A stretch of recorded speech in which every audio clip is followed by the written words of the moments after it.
called as Psycho Shankar.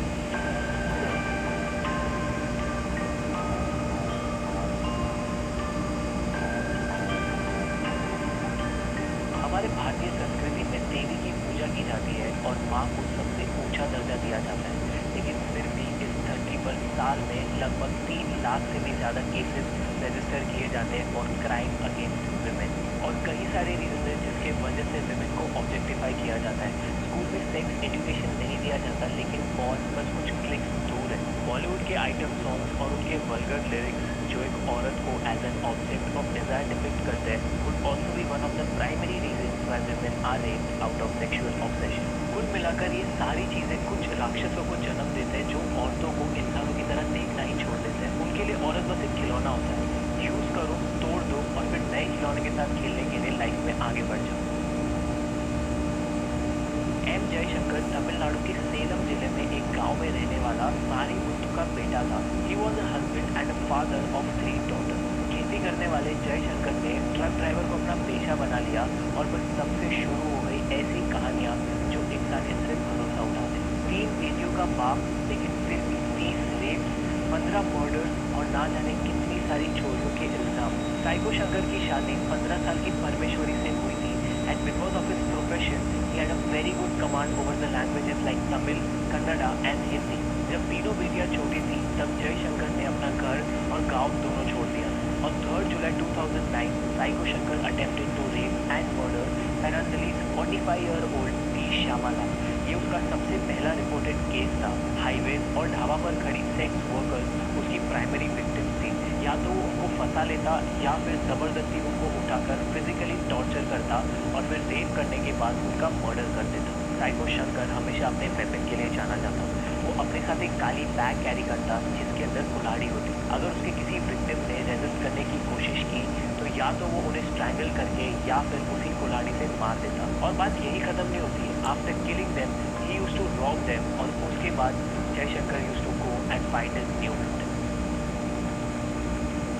हम as citizen कोई भी चीज़ से डरे बिना आज़ाद महसूस करते हैं, क्योंकि हमें पता है कि चाहे गांव हो या शहर हो और उस पर अगर कोई भी छोटी या बड़ी मुसीबत आ जाए तो हमारे पास हमारे पुलिस ऑफिसर्स हैं हमें बचाने के लिए। लेकिन व्हाट इफ यही पुलिस ऑफिसर किसी साइकोपैथ के शिकार बन जाए।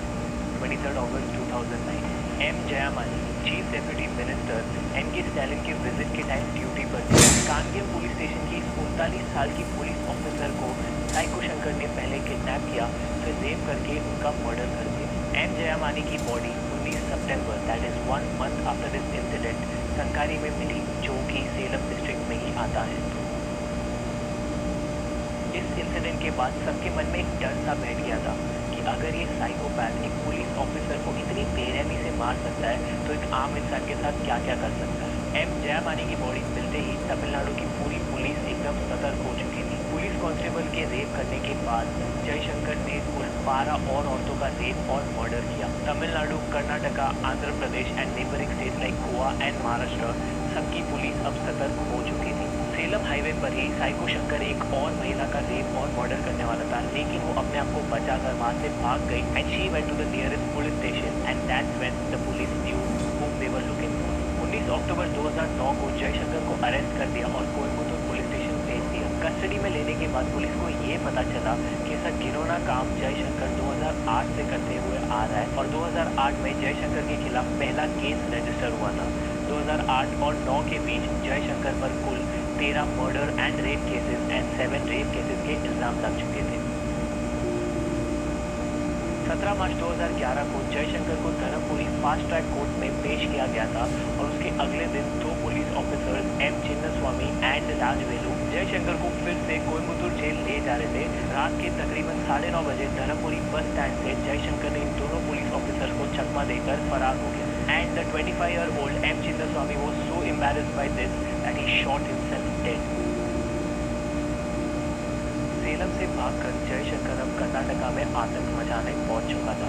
1 महीने के अंदर Jaishankar rape and murder 10 women in Bellary. Escape के 1 महीने बाद पुलिस ने जयशंकर का फोन पहले दिल्ली में ट्रेस किया, फिर मुंबई में ट्रेस किया और फिर वो बंद हो गया। Jaishankar as evil he was and as smart he was had abandoned his phone in a vehicle so that police उसको कभी पकड़ ही ना पाए। While he continued his hunt for women in Karnataka. Karnataka police ने पूरे स्टेट में जगह जगह जयशंकर के पोस्टर्स लगा दिए थे। 4 मई 2011 को जयशंकर इलागी गांव से एक मोटरसाइकिल चुरा कर खेत में काम करने की महिलाओं को खाना और पानी मांगकर उनका सेव करने की कोशिश की। उस महिला ने अपनी जान बचाई और अपने हस्बैंड की मदद से वहां के नियरेस्ट पुलिस स्टेशन में जाकर कंप्लेंट रजिस्टर की। साइको शंकर को दूसरी बार अरेस्ट करके बैंगलोर के एक जेल में भेजा गया और वहां ये पता चला that he has no control over his criminal instinct और इसलिए वहां पर उस पर साइकेट्रिक ट्रीटमेंट किया गया। एक दिन कोर्ट से आते वक्त जयशंकर ने कहा that he is feeling very restless और इसलिए उसे एक अलग सेल चाहिए। 1 सितंबर 2013 को जिस सेल में जयशंकर को एडमिट किया गया था उसकी एक डुप्लीकेट चाबी बनाकर जयशंकर एस्केप्ड द रूम। हालांकि पुलिस को ये शक था कि इसमें किसी अंदर वाले का हाथ है। आज तक ये चीज कंफर्म नहीं हो पाई है कि डुप्लीकेट चाबी आई कहां से। जेल से लेकर बाहर तक 3 दीवारें थी, 15 फीट, 20 फीट और 30 फीट की दीवार। लेकिन जयशंकर ने इन सारी दीवारों को पार कर दिया and because of the power cut electric fencing को भी उसने पार कर दिया। ही वाज सो स्मार्ट कि बैलेंसिंग करने के लिए he used to carry a bamboo stick with him और कांच से बचने के लिए वो अपने साथ एक ब्लैंकेट भी रखता था। इस एस्केप में जयशंकर ने अपना एक पैर फ्रैक्चर कर दिया था और दीवारों पर खून की छींटें आ चुकी थी। इसे ये पता चला दैट जयशंकर जख्मी हो चुका था and because of this incident 3 wardens, 2 jailers और 6 सिक्योरिटी गार्ड्स को सस्पेंड कर दिया गया। As this sexual predator was out on loose once again, Bangalore police ने रेड अलर्ट जारी कर दिया और 5 लाख का इनाम रखा to squeeze out any information that anybody has against this psychopath. Psycho Shankar के एस्केप में पुलिस को ये पता चला था कि वो जख्मी है, इसलिए बैंगलोर पुलिस ने सारी हॉस्पिटल्स में अलर्ट जारी कर दिया। A police informant gained his trust and promised him to offer a bike to continue his run outside the city. Escape के 5 दिनों बाद दैट इज 6 सितंबर 2013 को उस पुलिस इंफॉर्मेंट की मदद से जयशंकर को फिर एक बार गिरफ्तार किया गया फ्रॉम द कुल्लू गेट और उसके पैर का इलाज कराया गया। बैंगलोर की सेंट्रल प्रिजन में जयशंकर को अब रखा गया था और उसके लिए इतनी ज्यादा हाई सिक्योरिटी थी कि वो 24 घंटे सीसीटीवी के अंडर रहता था। आदत से मजबूर Jaishankar once again tried to escape the prison on 25 फरवरी 2018, लेकिन अब की बार जब उसे ये पता चला कि वो कामयाब नहीं होगा तो उसने अपनी जान ले ली and he ended this evil saga for once and all. अगले दिन जयशंकर खून में लथपथ पाया गया with a shaving blade with him, जिससे उसने खुद की जान ली। बाद में ये भी पता चला कि पिछले दिन जो बार्बर आया था उसी से जयशंकर ने इस ब्लेड को चुराया था। जेल स्टाफ ने जब जयशंकर को अस्पताल में जाकर ट्रीटमेंट कराने की कोशिश की तो उसी दिन सुबह 5 बजे जयशंकर को डेड डिक्लेयर कर दिया गया। इस बात पर जयशंकर की वाइफ ने ये कहा कि जयशंकर कभी भी अपनी लाइफ खुद नहीं ले सकता है और इसके पीछे अथॉरिटीज का काम है। बैंगलोर के सेंट्रल प्रिजन में ये पता चला था दैट जयशंकर वो साइकोलॉजिकली इल, लेकिन अनलाइक अदर साइकोपैथ्स जयशंकर के लाइफ में ऐसा कोई ट्रॉमा नहीं हुआ था जिसकी वजह से ये चीजें ट्रिगर हो। उसने ये जरूर एडमिट किया था कि औरतों को टॉर्चर करने से उसे काफी सेटिस्फैक्शन मिलता है और उनके दर्द से उसको बहुत मजा आता है। लेकिन यहाँ पे एक सवाल ये पैदा होता है that was psycho Shankar a psycho when he left his 3 daughters, या फिर सेक्सुअल ऑब्सेशन की वजह से रेप और मर्डर करने के इस प्रोसेस में वो एक साइकोपैथ बना। We definitely know a lot about Psycho Shankar, like who was he, what was he, but the question that makes me wonder is why was he? No woman wants to be raped, as our society is saying for a very long time. अब वो चाहे 1 महीने की बच्ची हो या 60 साल की महिला हो, किसी भी औरत को सेफ फील नहीं होता है। There is absolutely no filter to the victims of crime against women in general. अगर आप एक मुंबई की सिटीजन हो और आपको अनकंफर्टेबल या फिर डेंजर अपने आसपास फील हो तो you can call 103 to the Nirbhaya squad and walk fearlessly. This is for all the innocent lives that we have lost in this cruel world. A pair of wings was the only thing you needed to escape this world. You had been human enough. It was time for you to take a flight now before walking became tough. You were meant to fly and you couldn't deny the fact that you hated running and running in this eternal chase. Infanticides, dowry, acid attack or getting raped. Only if you had a pair of wings, you could have easily escaped. So do let us know about your thoughts in the comment section and do not forget to hit on the subscribe button and like this video for more such.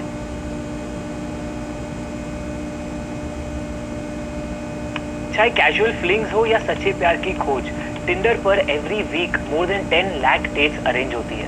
75 million से भी ज्यादा users से भरे इस platform पे लगभग daily basis पे 1.6 billion right या लेफ्ट स्वाइप्स होते हैं और आज तक इस पर 30 बिलियन से भी ज्यादा मैचेस हुए हैं। तो जब कभी हमें कोई मैच मिलता है टिंडर पे, we get that dopamine rush inside us. लेकिन व्हाट इफ ये डोपामिन रश एक गशिंग मर्डर में बदल जाए? दो लोग, दो अनजान जिंदगियां, दो कहानी और दो अलग झूठ, इस सब का अंजाम बना एक ऐसा क्राइम जिसके बाद लोगों ने ऑनलाइन डेटिंग एप्स पर आग बंद करके विश्वास करना छोड़ दिया। In this video, we'll know that what exactly happened between two strangers who were from the pink city of Rajasthan, Jaipur, that one's hand were dipped in another's blood.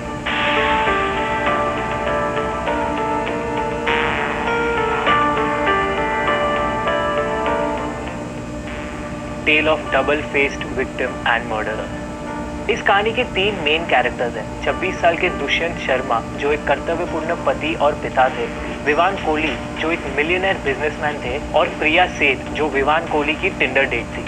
यहाँ 2 मई 2018 को दुष्यंत शर्मा अपने घर तो आ गया था, लेकिन हड़बड़ी में वापस वो अपने घर से निकल गया था ये कहकर कि उसको कुछ काम आ चुका है और वो अपने पिता रामेश्वर शर्मा की मारुति ऑल्टो लेकर जयपुर के शिवपुरी एक्सटेंशन से निकल पड़ा। और यहाँ प्रिया सेठ अपने फ्लैट में वेट कर रही थी विवान कोहली का। जब विवान कोहली उसके फ्लैट पर पहुंचे तब उन्होंने देखा कि प्रिया के साथ वहाँ और 2 मर्द थे जो काफी वेल बिल्ड थे। पहले विवान कोहली को ये लगा कि शायद वो इंट्रूडर्स है, लेकिन बाद में विवान को ये पता चलता है कि वो दोनों ही मर्द प्रिया के साथ है और विवान एक टिंडर डेट नहीं बल्कि एक ट्रैप में फंस चुका है। He was kidnapped by his Tinder date and her 21-year-old accomplices. उसी रात लगभग 10 बजे जब दुष्यंत अपने घर नहीं लौटा था, उसकी फैमिली काफी ज्यादा चिंतित हो गई थी और ये चिंता एक रियलिटी में तब बदली जब रामेश्वर शर्मा जो दुष्यंत के पिता थे, उनको एक रैंसम कॉल आया, वो भी दुष्यंत के नंबर से।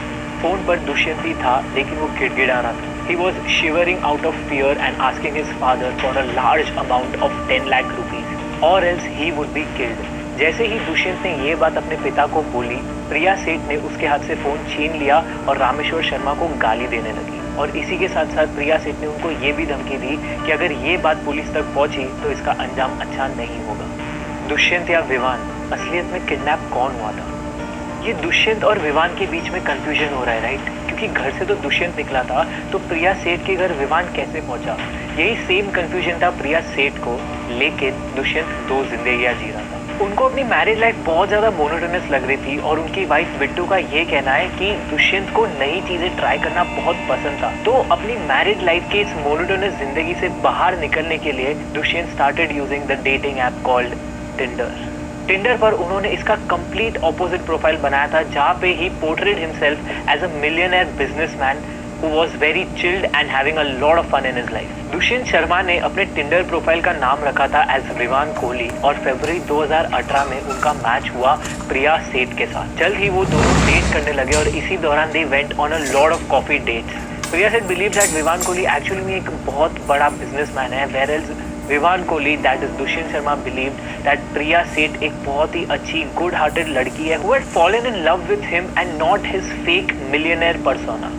दुष्यंत एके विवान कोहली को इस बात की भनक नहीं थी कि वो खुद एक प्री प्लान्ड मर्डर में चल के जा रहा है जो कि उसके लिए बना भी नहीं था। प्रिया सेठ always aimed for rich guys. जिस रात उसने रामेश्वर शर्मा को कॉल करके 10 लाख की मांग की थी, उसी रात रामेश्वर शर्मा ने 10 लाख के बजाय सिर्फ 3 लाख का अरेंजमेंट किया और दुष्यंत शर्मा के अकाउंट में सारे पैसे डाल दिए। और 4 मई 2018 को दुष्यंत शर्मा की डेड बॉडी मिली राजस्थान के एक डेजर्टेड एरिया में। The murder plan. Priya Seth ने ये मर्डर अपने 21 साल के बॉयफ्रेंड दीक्षांत कामरा के साथ मिलकर प्लान किया था। दीक्षांत Kamra was a 21-year-old failed actor and a debt-ridden model जो मुंबई से जयपुर शिफ्ट हो गया था। दीक्षांत और प्रिया दोनों की मुलाकात फरवरी में टिंडर पर हुई थी और जल्द ही उन दोनों के बीच में एक इमोशनल बॉन्ड फॉर्म हो गई, इसलिए अब वो गांधीनगर के एक अपार्टमेंट में रहने लगे। दीक्षांत पर लगभग 20 से 25 लाख का कर्जा था। इस कर्जे से छुटकारा पाने के लिए दोनों लव बर्ड्स ने एक प्लान बनाया कि वो किसी अमीर इंसान को फंसाकर उसे लूट लेंगे और दीक्षांत ने इस प्लान में अपने एक दोस्त लक्ष्य वालिया को भी इन्वॉल्व कर दिया। प्लान बहुत ही सिंपल था, किसी रिच आउटसाइडर को प्रिया की टिंडर प्रोफाइल यूज करके फंसाना, फिर उसे डेट पर बुलाकर उसे किडनैप करके 10 लाख की मांग करना और जैसे ही पैसे मिल जाए उसे छोड़ देना। लेकिन दुष्यंत की ये दोगली जिंदगी इस पूरे कहानी में एक मर्डरर ट्विस्ट लाने वाली थी। जब दुष्यंत ने प्रिया और उसके दोनों अकम्प्लिसेस को ये बताने की कोशिश की कि वो विवान कोहली नहीं है, ना ही वो कोई मिलियनेयर बिजनेसमैन है, बल्कि वो एक साधारण सा प्रोजेक्ट मैनेजर है, तब पहले तो प्रिया ने उस पर विश्वास नहीं किया, क्योंकि प्रिया को ये लगा कि शायद वो अपने पैसे बचाने के लिए ये सब कह रहा है। लेकिन जब उनको उसका ड्राइवर्स लाइसेंस मिला और उसके दूसरे डॉक्यूमेंट्स पर दुष्यंत शर्मा का नाम दिखा, Priya knew that they were doomed. तो जितने पैसे उनको चाहिए थे उतने पैसे दुष्यंत के पास नहीं थे, और तो और दुष्यंत एक लोकलाइट था।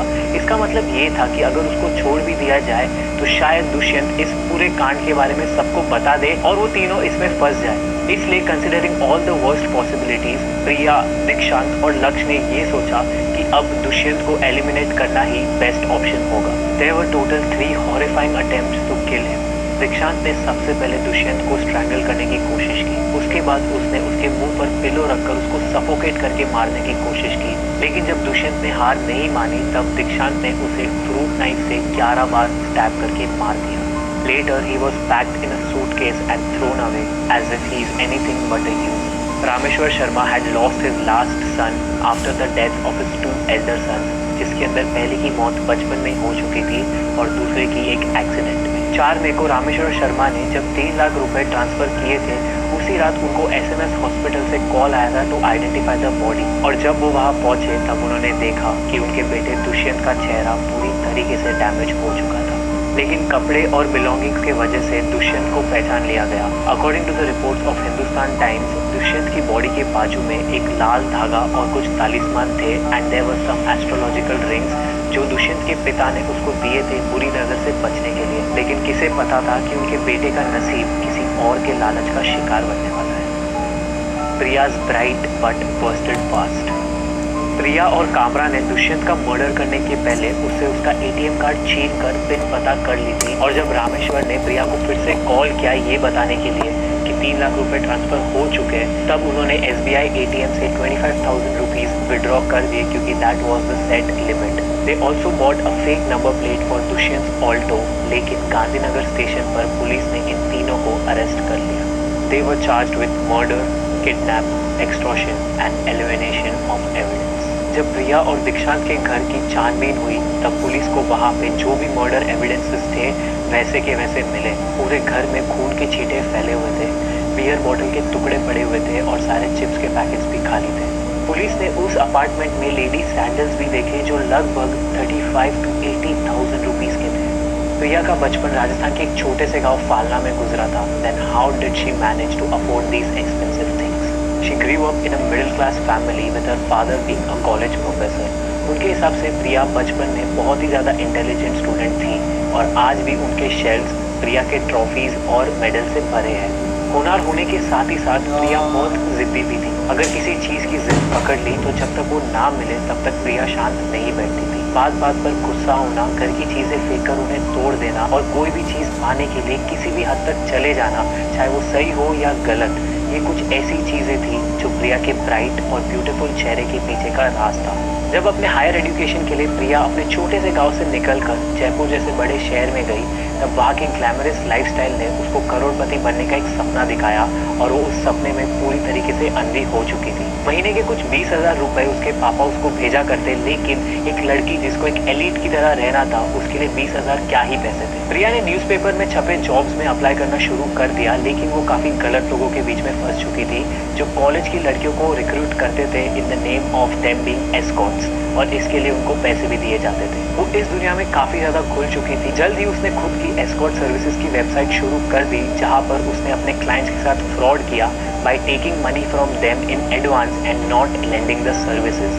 ये कुल 1,75,00,000 का घोटाला किया था प्रिया ने। दीक्षांत, जो लिटरली प्रिया का पार्टनर इन क्राइम था, उसका ये कहना है कि दुष्यंत को मारने का पूरा प्लान प्रिया का था। They had agreed on letting him go, लेकिन प्रिया ने इस चीज का मना कर दिया और प्रिया ने ही उसका मर्डर किया। According to him, he had realized the wild nature of his girlfriend and he wanted to leave her। उसे भी प्रिया ने झूठ बोलकर फंसाया था कि वो एक ट्रैवल एजेंसी में काम करती थी, but it was too late for him to leave her। Priya's blunt attitude towards her deeds। Deepika Bhardwaj ने इस पूरे इंसिडेंट पर एक शॉर्ट डॉक्यूमेंट्री बनाई है, जो सिर्फ इस रीजन की वजह से चिलिंग है, प्रिया के ब्लंट आंसर्स और उसके गिल्टलेस smile. She also expressed her wish to kill her ex-boyfriend instead of Dushyant। 8 साल में उसने ऐसे करीब 1000 अमीर लोगों को फंसाया है और वो इस चीज को एक्सटॉर्शन नहीं मानती है। प्रिया के हिसाब से वो अमीर लोगों को एस्कॉर्ट सर्विसेज में फंसाकर एक सोशल काम कर रही है, क्योंकि अमीर लोग अपने बीवी बच्चों को छोड़कर कॉल गर्ल्स को बुक करते हैं। जयपुर के कोर्ट में भी जब तीनों आरोपियों को पेश किया गया था, तब प्रिया के फेस पर बिल्कुल भी गिल्ट नहीं था। Priya's gender privilege led to Dushyant murder. Dushyant के मर्डर केस के पहले भी पुलिस ने प्रिया को 3 बार अरेस्ट किया था। एक बार अपने क्लाइंट को चीट करने के लिए, दूसरी बार एटीएम मशीन को गैस कटर से काट कर वहां के सारे पैसे चोरी करने के इल्जाम में, और तीसरी बार अपने बॉयफ्रेंड को एक फेक रेप केस में फंसाकर 7.5 लाख रुपए लूटने के लिए। इतनी बार जेल जाने के बाद भी वो हर बार बेल पर छूट जाती और अमीर लोगों को लूटना कंटिन्यू करती। Had Priya been taken serious for her crimes, शायद दुष्यंत का मर्डर नहीं होता। दुष्यंत के मर्डर केस में तीनों को अरेस्ट कर लिया गया था और प्रिया को कस्टडी में रखने के लिए इन्वेस्टिगेटिंग ऑफिसर्स को फिर से एक बार सारे एविडेंसेस कलेक्ट करने पड़े थे, इवन आफ्टर नोइंग हर अर्लियर क्रिमिनल बैकग्राउंड। हमारे देश में क्राइम अगेंस्ट विमेन लगभग 3,70,000 से भी ज्यादा है, ranging from eve teasing to brutal rapes and murders. इतने बड़े नंबर के सामने कई बार ये देखना मुश्किल हो जाता है कि बहुत सारे केसेस में women is the main culprit, leading to injustice against the innocent party. जब अपने एक्स बॉयफ्रेंड को झूठे रेप केस में फंसाने के लिए प्रिया को अरेस्ट किया था, तब उसे सिर्फ 1 हफ्ते में बेल मिल गई थी, even after her going to every extent to threaten his family members. ये सारे फैक्ट्स हमें ये सोचने पर मजबूर करते हैं कि जब हम इंडिया में जेंडर इक्वालिटी की बात करते हैं, बहुत सारे प्रोटेस्ट वगैरह करते हैं, तब क्या ये सब कुछ मेन और उनकी मेंटल हेल्थ पर लागू होता है?